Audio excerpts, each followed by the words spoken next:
Hello everyone, welcome to speed mathematics. Solution कर रहे हैं हम ज्योमेट्री के 70 क्वेश्चन से आगे हम लोग सॉल्यूशन करेंगे। कहता है कि 71 क्वेश्चन नंबर से कहता है दो वृत्त एक दूसरे को पी और क्यू पर प्रतिच्छेद करते हैं। दो वृत्त एक दूसरे को पी और क्यू पर प्रतिच्छेद करते हैं।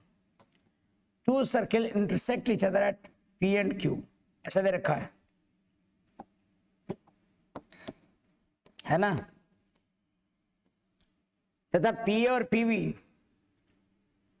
पीए तथा पीबी दो व्यास हैं। पीए और पीबी दो व्यास हैं, मतलब कि पी से अगर खींचेंगे तो ये व्यास हमको मिलेगा। व्यास मतलब डायमीटर।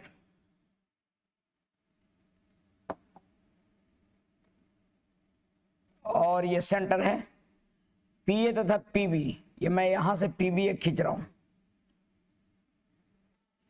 ये व्यास है।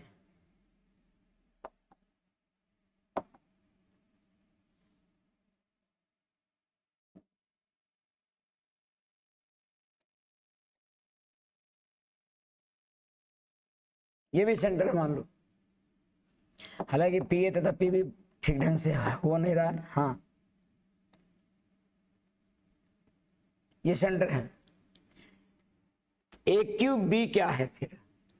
ए क्यू बी, अगर आप देखिएगा कि ए क्यू बी के बारे में पूछ रहा है, ये ए क्यू बी क्या है? अगर ये मिलाएंगे तो स्ट्रेट लाइन ये दिखेगा खुद से ही, ये स्ट्रेट लाइन दिखेगा ए क्यू बी नहीं। और ये 180 डिग्री होगा। लेकिन सवाल है कि सर कैसे? देखिए ऐसे, क्योंकि ये जो हो रहा है व्यास पर का कोण, व्यास पर का कोण 90 डिग्री होता है किसी भी वृत्त में। अगर ये आपका डायमीटर है और ये कोण पूछता है तो ये 90 का होता है। और इधर से भी व्यास हो गया, ये भी 90 का हो गया। तो 90 90 180, यानी कि 180 डिग्री का कोण ये बनाता होगा यहाँ पे। ठीक है, तो कह रहा है कि अगर ए और बी पर काटता है, पी और पी बी पर, तो क्या होना है ए क्यू बी? तो एंगल ए क्यू बी बराबर हो जाएगा 180 डिग्री। पढ़ता हूं अगला सवाल। उस सबसे बड़े त्रिभुज का क्षेत्रफल वर्ग के अंकों में कितना होगा जो एक त्रिज्या वाले अर्धवृत्त पर उत्कीर्ण किए गए हैं? कह रहा है कि कोई एक त्रिज्या वाले अर्धवृत्त में खींचे गए हैं बड़ा से बड़ा वृत्त। देखो, बड़ा से बड़ा वृत्त इसमें तभी खींचा जाएगा एकदम जब ये सीधा लंब होगा। क्योंकि अगर मान लो कि थोड़ा भी टेढ़ा हुआ ना, ये यहाँ ये ऊंचाई कम हुआ तो ये छोटा हो जाएगा, इससे भी, और ये कम हुआ तो छोटा हुआ। लेकिन अगर ये बीचों बीच जाता है, ये बीचों बीच जाता है, तो ये अधिकतम क्षेत्रफल वाला सबसे बड़ा त्रिभुज निकल पाएगा जो कि व्यास पर बना हो। व्यास पर बना सबसे बड़ा त्रिभुज कब होगा? जब ये दोनों बराबर होंगे। ठीक है, और ये पूरी तरह से 90 होगा इस पर, और 90 तो होगा ही, लेकिन ये दोनों समद्विबाहु होगा तब। जब तक ये छोटा बड़ा रहेगा तब तक बड़ा एरिया नहीं देगा, छोटा बड़ा रहेगा तब तक नहीं। लेकिन आज जैसे ही ये ऊपर सीधा एकदम सामने में यहाँ पर, और ये दोनों जैसे ही बराबर होगा, तो ये समद्विबाहु त्रिभुज निश्चित तौर पर अर्धवृत्त पर का कोण होगा। अब देखिए, एक त्रिज्या वाले एक अर्धवृत्त में उत्कीर्ण किया जा सके तो सबसे बड़ा पहले त्रिभुज बना लेना है। कब बनेगा? जब ये दोनों क्या होंगे? बराबर होंगे। समद्विबाहु त्रिभुज बनेगा बेसिकली तब होगा ऐसा। अब इसका एरिया निकालना है। आपको पता है जब ये समद्विबाहु त्रिभुज बनेगा ना, तो ये जो लंब डालेंगे, ये जो लंब डालेंगे वो केंद्र पर हो ही लंब आएगा पक्का। ये केंद्र पर ही है, क्योंकि समद्विबाहु त्रिभुज आधा आधा में बांटता है इसको।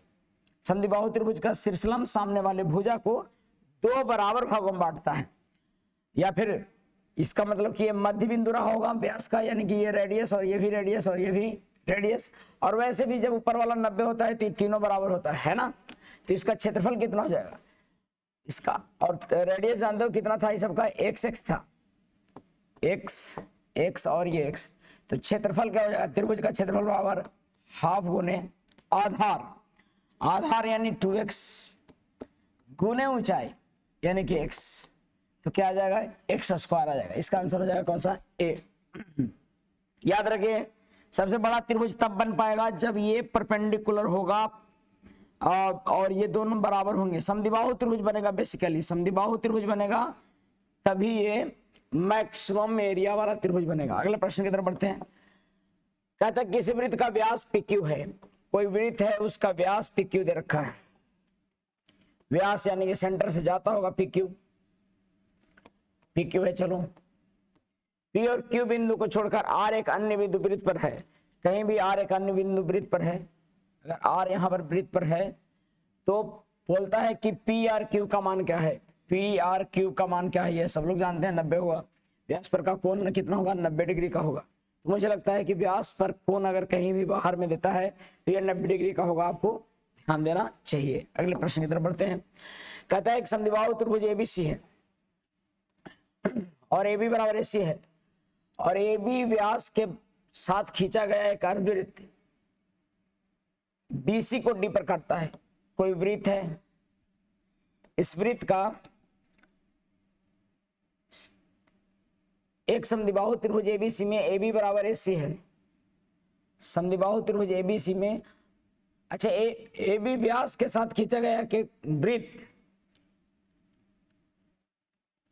समद्विबाहु त्रिभुज पहले बनाते हैं जिसमें AB बराबर AC है। समद्विबाहु त्रिभुज बनाते हैं पहले इसमें AB बराबर AC है। तो मैं बना लिया समद्विबाहु त्रिभुज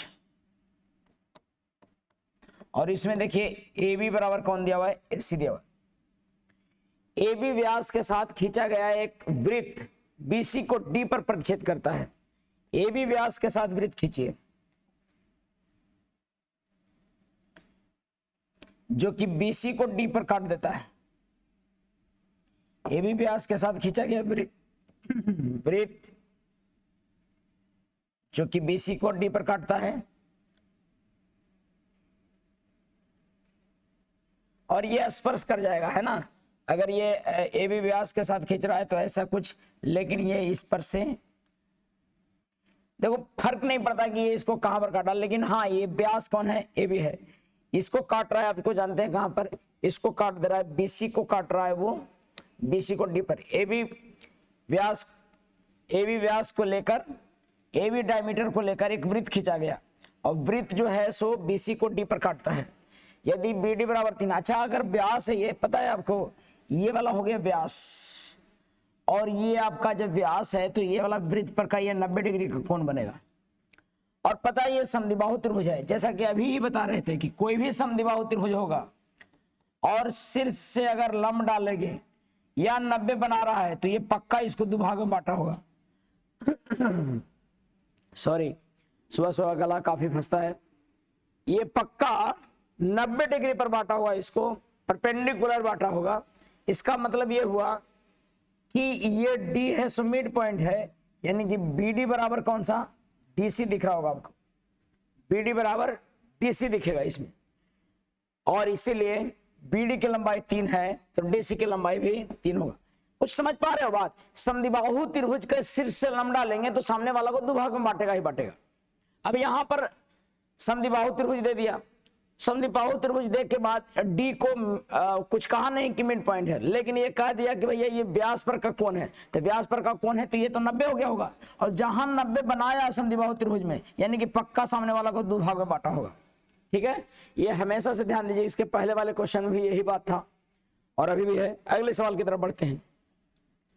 सवाल कर मान लीजिए कि AB O केंद्र वाले वृत्त का व्यास है। मान लीजिए कि AB O केंद्र वाले वृत्त का व्यास है और C वृत्त पर स्थित कोई बिंदु है। AB O केंद्र वाले वृत्त का व्यास है और O केंद्र है इसका, और C उस वृत्त पर स्थित कोई भी बिंदु है। कहीं भी एक बिंदु ले लीजिए C जो इस वृत्त पर स्थित है।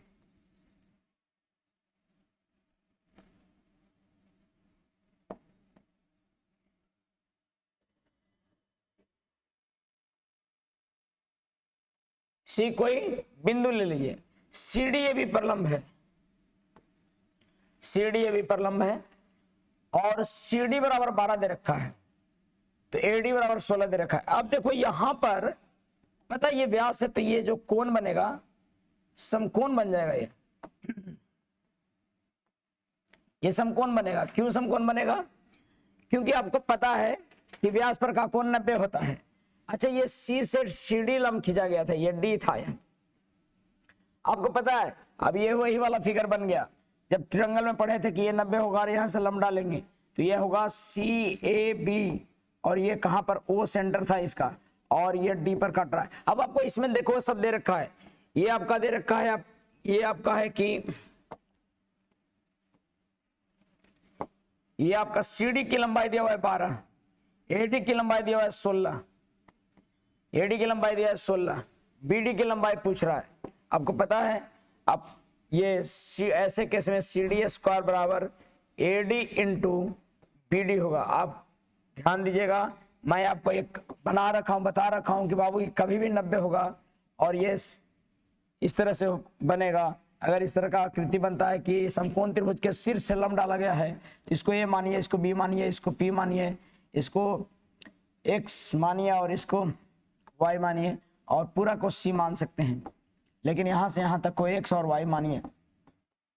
तो ऐसे केस में P स्क्वायर बराबर XY होगा, A स्क्वायर बराबर आपको A स्क्वायर बराबर XC होगा, B स्क्वायर बराबर आपको YC होगा, और आपको बताया गया होगा तमाम बातें कि A स्क्वायर बटा B स्क्वायर बराबर X बटा Y होगा। ये चीज़ों अगर ये तीनों चारों चीज ध्यान देते हैं तो यहाँ पर बढ़िया से निकल जाएगा कि 12 का स्क्वायर बराबर 144, और AD यानी कि 16 और BD यानी कि X मान लेंगे, तो BD को X माने हैं तो निकल जाएगा आपको, बराबर है 144, 16वां चवाल से आपको 9 इसका आंसर हो जाएगा। मुझे लगता है कि आपको बात स्पष्ट हुआ है। तो वो जो थ्योरम दिया हुआ है उसको आपको ध्यान में रखना है, समझ में आ रहा है। अगले प्रश्न की तरफ बढ़ते हैं। आगे सवाल कहता है कि एक आयत है जिसकी भुजा AD का व्यास मानकर वृत्त खींचा गया है। तो एक आयत पहले बना लेते हैं, नाम है आयत का ABCD,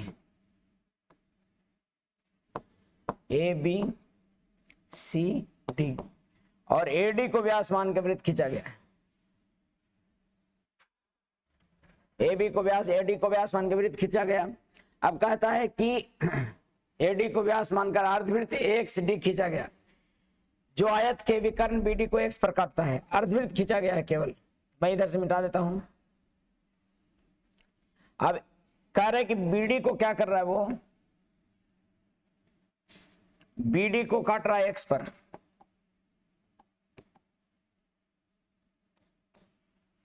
BD को X पर काटता है, और BX का मान क्रमशः क्या है, BX का मान पूछ रहा है। अब जरा सा सोचिए, क्या नहीं लगता कि ये वाला भी यहां पर लंब हो जाएगा, ये 90 का होगा। क्यों 90 का होगा? क्योंकि आधा वृत्त है, ये आधा वृत्त है, और ये आधा वृत्त पर का बना कोण क्या होता है, 90 का होता है। दूसरी बात ये भी समझिए कि इस रेक्टेंगल है तो रेक्टेंगल में ये सब 90-90 के होते हैं। समझ रहे हो बात को? यानी कि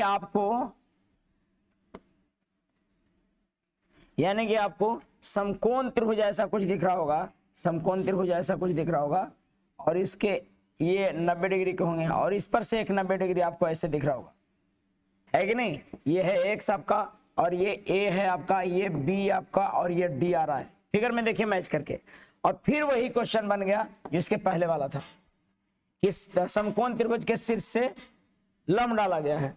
अब जरा सा सोचिए, कितना कितना दे रखा है, AB 12 दे रखा है, AD 9 दे रखा है, और आपको पूछता है तो AB 12 और 9 है, तो 9-12 का ट्रिपलेट कितना होता है, 9-12 15 होता है ट्रिपलेट, यानी कि पूरा ही 15 रहा होगा। अब आपसे कह रहा है कि भाई बताइए कि इसमें BD की लंबाई कितना है, BD की लंबाई, पूरा की लंबाई, तो पूरा तो 15 है, और 15 वाला एक ही ऑप्शन में है ही, 15। BD पहले दे रखा है ना, BD पहले फिर BX, तो BD का लंबाई 15, यानी कि यही होगा। अब सवाल है कि सर BX की लंबाई कितना, तो BX की लंबाई मान लो कि यहाँ पर ये वाला K है, या X मान लिए, BX की लंबाई यहाँ से X मान लिए, ठीक है। तो क्या होता है पता है आपको, ऐसे केस में 12 का स्क्वायर बराबर X इंटू 15 होता है। 12 का स्क्वायर बराबर X इंटू 15। आपने देखा ना यहाँ पर कि B स्क्वायर बराबर Y इंटू सी, बी स्क्वायर बराबर वाई इंटू सी। तो y के जगह पर दे रखा है आपका, y के जगह पर x है और c के जगह पर 15 और a के जगह b के जगह पर 12 है। तो निकाल दीजिए, बराबर है 144, 144 बटा आपको 15 आ रहा होगा x, यानी 3 पचे 15, 3 पचे 15 और 3 चौका 12, 3 अठे 24 और यहां पर मिलेगा x बराबर 9.6। सो तमाम जो सर्किल के क्वेश्चन ये सब जो दे रहा है, लग रहा होगा कि ये सर सर्किल का है, ये राइट एंगल ट्रायंगल पर जो थ्योरम बताया गया था सिमिलरिटी में, उस पर आधारित है। एक बार कॉपी निकाल के सब देखिए और इस पर आधारित जो क्वेश्चन करवाए गए हैं उसको देखिए। मुझे लगता है कि सारे सवाल आपको आसान आपको दिखने लगेंगे। ये सवाल 76 था। 76 के बाद देखिए 80 नंबर क्वेश्चन, 77 क्वेश्चन नंबर देखिएगा। ए भी एक वृत्त का व्यास है जिसका केंद्र O है। ए भी वृत्त का व्यास है जिसका केंद्र O है। ए भी व्यास हो गया, केंद्र इसका O है और P उस वृत्त पर कोई बिंदु है। P कहीं एक बिंदु है इस वृत्त पर, कहीं भी ले लीजिए, चलिए P। यदि POA अगर ये कोण 120 का है तो एक काम करता हूं, मैं P को इधर लेता हूं। POA कितना लाना है? 120। तो POA ये 120 है और PBO का माप पूछ रहा है, PBO का माप, इसका माप पूछ रहा है। अच्छा बताइए 120 है तो ये 120 है तो ये दोनों का योग के बराबर होगा, यानी कि 60-60 होगा। और ये दोनों का बाह्य कोण का योग, बाह्य कोण है ना 120, तो ये भी 60 होगा और ये भी 60 होगा, तब ना 60-60 है 120। और वैसे भी 120 है तो ये 60 होगा, ये दोनों बराबर है तो 60-60 ही होगा ना ये। इसलिए AP क्या पूछ रहा है? PBO यानी कि कितना डिग्री है? 60 डिग्री। आंसर हो जाएगा C। मुझे लगता है कि बात आपको स्पष्ट है। अगले प्रश्न की तरफ बढ़ते हैं। कोई त्रिभुज यदि वृत्त के अंतर्गत बना हो, उस त्रिभुज की व्यास त्रिभुज की एक भुजा हो। कोई त्रिभुज वृत्त के अंतर्गत बना हो और उस वृत्त का व्यास त्रिभुज की एक भुजा हो।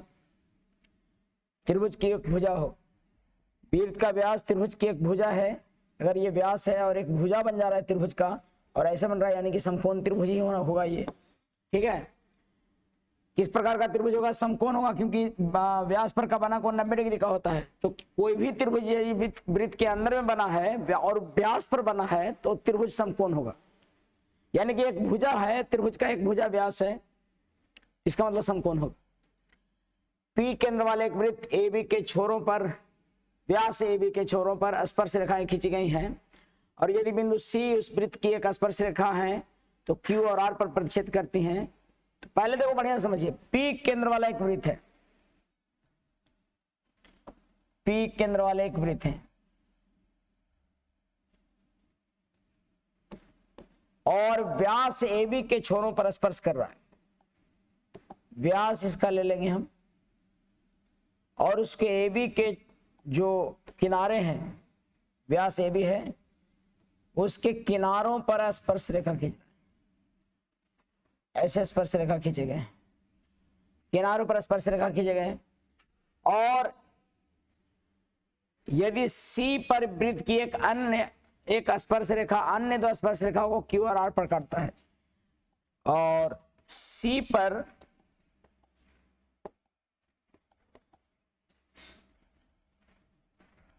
यहां पर जो एक अन्य स्पर्श, ये एक बिंदु ले लीजिए जो कि C है और इस C वृत्त पर स्पर्श कर रहा है।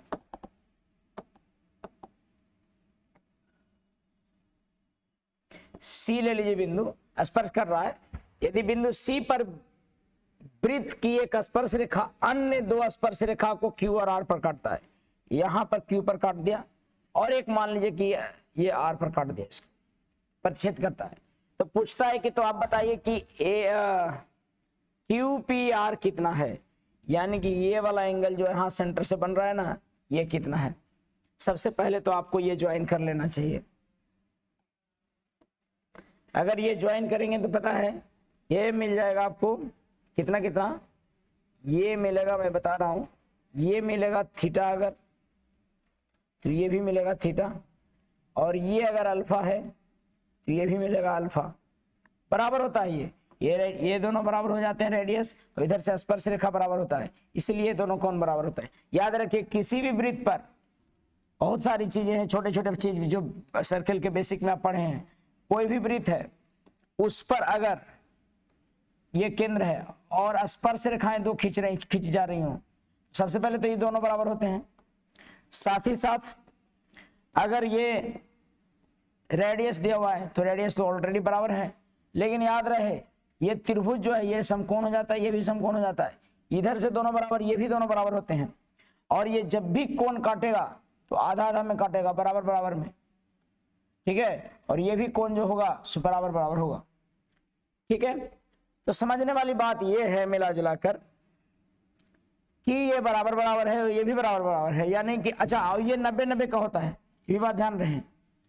तो जब 90-90 का होता है यहाँ पे तो समझिए कि 90-90 180, अगर मैं चतुर्भुज ए बी अगर मैं चतुर्भुज देखूं ए बी आर और क्यू में, तो जानते हैं क्या नजर आएगा, ये 90-90 का होगा, तो 90-90 180, यानी कि ये दोनों का सम भी 180 होना चाहिए, और इसीलिए यहां पर मैं लिख सकता हूं कि 2 थीटा प्लस 2 अल्फा बराबर 180 डिग्री, क्योंकि ये दोनों का भी सम कितना होगा 180 होगा। थीटा प्लस अल्फा बराबर कितना 90 degree, theta plus alpha 90 degree. तो कहने का भावार्थ ये है कि अगर ये दोनों का सम 90 डिग्री आ रहा है तो ये एंगल जो आपका बना हुआ है कौन सा, यदि एंगल आपकी पूछी जा रही हो एंगल क्यू पी आर, ये वाला दोनों का 90 हो गया सम, तो क्यू पी आर कितने का होगा, तो क्यू पी आर भी 90 डिग्री का होगा, इसीलिए क्यू पी आर बराबर 90 डिग्री। आई होप की बात स्पष्ट हो रहा होगा, समझ में आ रहा है बात। आगे देखते हैं 80 नंबर क्वेश्चन।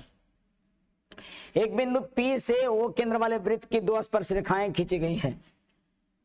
एक बिंदु P से O केंद्र वाले वृत्त की 2 स्पर्श रेखाएं खींची गई हैं। एक बिंदु P से O केंद्र वाले वृत्त की 2 स्पर्श रेखाएं खींची गई हैं। चलो मैं ये स्पर्श रेखाएं इधर से खींच देता हूं। स्पर्श रेखाएं खींची गई हैं, PA और PB खींची गई है। अच्छा P से खींची गई हैं, PA और PB खींची गई हैं, ठीक है। यदि OP वृत्त के व्यास के बराबर हो, यदि OP जो ये है आपका, बड़ा सवाल ठीक ठीक पूछा है जी, ये सब बढ़िया से केयर कीजिएगा। यदि OP है सो व्यास के बराबर है। अच्छा जब OP व्यास के बराबर है तो ये वाला तो आधा रेडियस हो गया, यानी कि ये भी आधा रेडियस रहा होगा।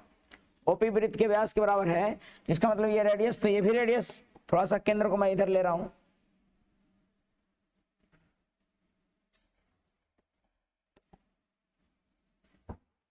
यानी जितना ये है उतना ही ये है, तब ना OP जो होगा वृत्त के व्यास के बराबर होगा, ठीक है। अब क्या यदि OP वृत्त के व्यास के बराबर है तो APB क्या है, APB क्या है, APB की मान क्या है। अब जरा सोचिए, ये वाला कोण मुझे पता लगाना है पूरा। हमें पता है कि अगर ये तीनों बराबर हुए, ये आपको पता है रेडियस है, रेडियस है, ये तो रेडियस है, और ये आर आर है तो ये भी आर ही है, क्योंकि ये वाला 90 डिग्री होता है। अगर किसी भी ट्रायंगल में आप देखोगे ये आपका, अगर ये तीनों बराबर हैं तो ये 90 डिग्री का होगा। अगर ये आर है और ये आर है और ये आर है तो ऊपर वाला क्या होगा 90 डिग्री का होगा। समझिए बात को, यानी कि यहां से यहां आर, ये भी आर, और ऊपर वाला क्या होगा, ऊपर वाला शीर्ष का कोण 90 डिग्री का होगा। कहने का भावार्थ ये है कि ये भी आर हो गया, ये भी आर है, और ये त्रिज्या है ही। ये आर कैसे हुआ, समझ में आया बात। 90 डिग्री होगा तो ये तीनों क्या होना चाहिए था, बराबर होना चाहिए था। ये दोनों आर आर है, ये था, है ही था, और ये भी आर हो जाएगा, इसीलिए तीनों क्या हो गया, ये समबाहु त्रिभुज, ये तीनों त्रिज्याएं बराबर हो गई और समबाहु त्रिभुज हो गया, और ये भी आपको समबाहु त्रिभुज बन जाएगा, क्योंकि ये आर होने हैं। कहीं भी ये देखो, ये ऊपर वाला 90 आ गया और अगर ये मध्य बिंदु है कोई भी दिया हुआ x और x, तो ये भी पक्का क्या होगा, x ही होगा, इसमें कोई संदेह नहीं है। समझ में आ रहा है? 90 होना चाहिए बस शीर्ष वाला। अगर ये वैसे भी देखिए समकोण त्रिभुज का जो माध्यिका होता है ना, समकोण त्रिभुज के शीर्ष से जो माध्यिका है वो सामने वाले भुजा, ये तो दुभाग में माध्यिका है, सो थर्ड सामने वाला भुजा के आधा के बराबर होता है। आप वो ऐसे समझिए कि अगर 90 है तो ये x है तो ये भी पक्का x होगा, या तीनों अगर बराबर लेंथ का है तो ऊपर वाला 90 होगा। ये आपको समझना है, मैं कई बार प्रूव किया और आपको याद करना है, ठीक है। अब ये रेडियस यानी समबाहु त्रिभुज हो गया, तो ये तो पक्का 60 का हो गया होगा, ये भी कितना 60 का हो गया होगा, क्योंकि समबाहु त्रिभुज तो सब 60 के हो गया होगा।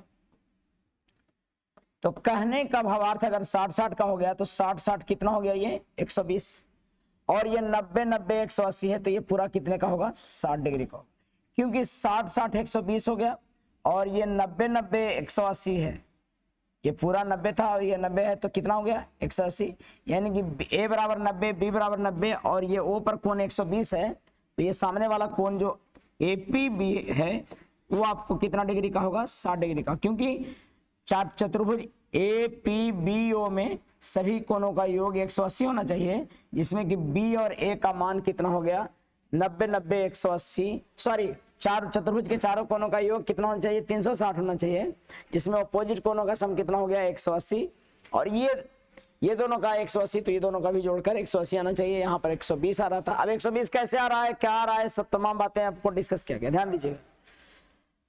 बढ़ता है अगले तरफ क्वेश्चन। अगला सवाल है कि ABCD एक चतुर्भुज है जिसकी भुजाएं एक वृत्त को स्पर्श करती हैं।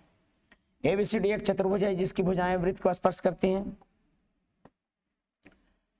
भुजाएं चतुर्भुज, भुजाएं वृत्त को स्पर्श कर रही हैं, यानी कि कोई चतुर्भुज इस तरह से है,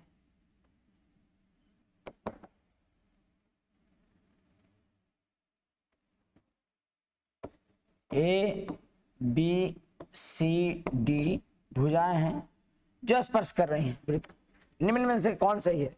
ऐसे केस में आप देखो तो बराबर मिलेंगे कौन सा, AB प्लस DC बराबर मिलेंगे AD प्लस BC। ऐसा इसलिए आपको ये प्रूव किया गया होगा, मान लिया गया होगा यहाँ से ये वाला लेंथ, चूंकि स्पर्श रेखा बराबर होता है तो ये भी A होगा। अगर मान लीजिए कि यहाँ से यहाँ तक B माने हैं, पक्का ये भी क्या होगा, B होगा, और अगर यहाँ से यहाँ तक C माने हैं तो पक्का ये भी क्या होगा, C होगा, और यहाँ से यहाँ तक D माने हैं तो ये भी आपका D होगा। क्लियर है बात? यानी कि AB जो है सो A प्लस B दिख रहा होगा, BC जो है आपका D प्लस C दिख रहा होगा, AD है आपका A प्लस D दिख रहा है, और BC है सो B प्लस C दिख रहा होगा, BC B प्लस C। अब देखिएगा तो सबको जोड़िएगा तो इधर में मिलेगा AB plus C plus D, इधर में मिलेगा A plus B plus C plus D, यानी कि ये आपका क्या होता है, बराबर होता है, याद रखना है। और इसीलिए आंसर कौन सा हो जाएगा, AB और AD, AB plus DC, AB plus CD, ये वाला होगा। समझ में आया? ये प्रूफ भी किए थे और नहीं तो याद रखना है डायरेक्ट, कभी भी चतुर्भुज ऐसा होता है तो इस तरह से ध्यान देना है। सवाल अगला देखिएगा, यदि एक चतुर्भुज ABCD की भुजाएं, सेम क्वेश्चन दे रखा है बाबू कि कोई भी चतुर्भुज है उसके अपोजिट का वाला ऐसे ऐसे चतुर्भुज का दिया हुआ है, यहाँ पर ABCD दिया हुआ है, और इसमें आपको जानना है कि AB प्लस DC बराबर जो हो जाता है वो AD प्लस BC हो जाता है, और AB 6 दे रखा है और DC आपका CD आपका 5 दिया हुआ है, BC आपका दिया हुआ है 7, और AD पूछ रहा है तो AD आपको निकल जाएगा। आपको AD का लंबाई कितना होगा, समझ रहे हो, 6 5 11 7 4 11, यानी कि AD बराबर कितना हो जाएगा, 11 हो जाएगा। क्लियर है बात?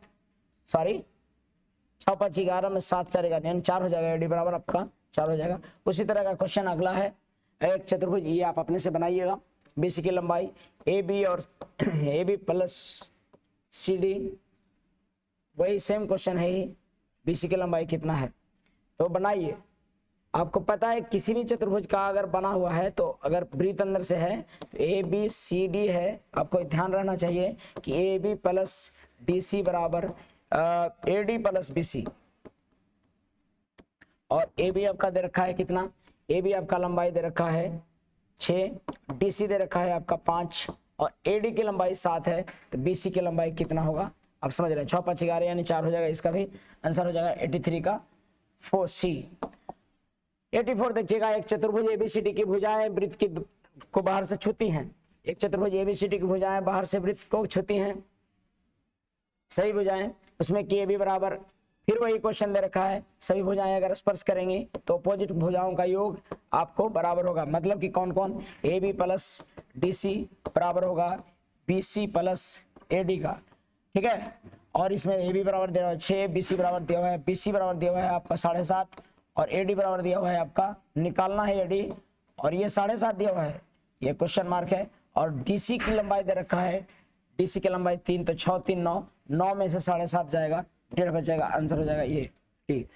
ये क्वेश्चन नंबर 84 था। 85 दे रखा है इस तरह से, 85 कहता है कि वो केंद्र और 4 सेंटीमीटर त्रिज्या वाले वृत्त O पर PR पर स्पर्श करते हैं। देखिएगा O केंद्र वाला 4 सेंटीमीटर त्रिज्या वाला वृत्त Q बिंदु पर PR एक स्पर्श करता है, PR स्पर्श कर रहा है Q बिंदु पर, PR स्पर्श कर रहा है Q बिंदु पर। तदनुसार यदि POQ 90 है, देखो POR 90 है, ये 90 है, और OR बराबर दिया हुआ है 5 और OP बराबर दिया हुआ है 20/3, तो PR की लंबाई, ये तो आसान है, PR की लंबाई जो आपका है वो कर्ण हो गया ना, PR स्क्वायर बराबर हो जाएगा 20/3 का स्क्वायर और प्लस 5 का स्क्वायर, 20 से 400/3, 9 और प्लस 5 25, 25 9 225 और 400 प्लस 225 कितना हो गया आपका, और इसका वर्गमूल निकाल लीजिएगा, PR स्क्वायर बराबर इतना बटा 9 है, यानी 625/9 आ रहा है, यानी कि PR बराबर जानते हैं हो जाएगा 25 से 625 3 3 9 25/3 आ जाएगा, इसका आंसर डी होगा। मुझे लगता है कि आप सॉल्यूशन देख रहे थे 70 क्वेश्चन से 85 तक, और आपको समझ में आया होगा। बाकी अगले वीडियो में देखेंगे। जय हिंद, जय भारत।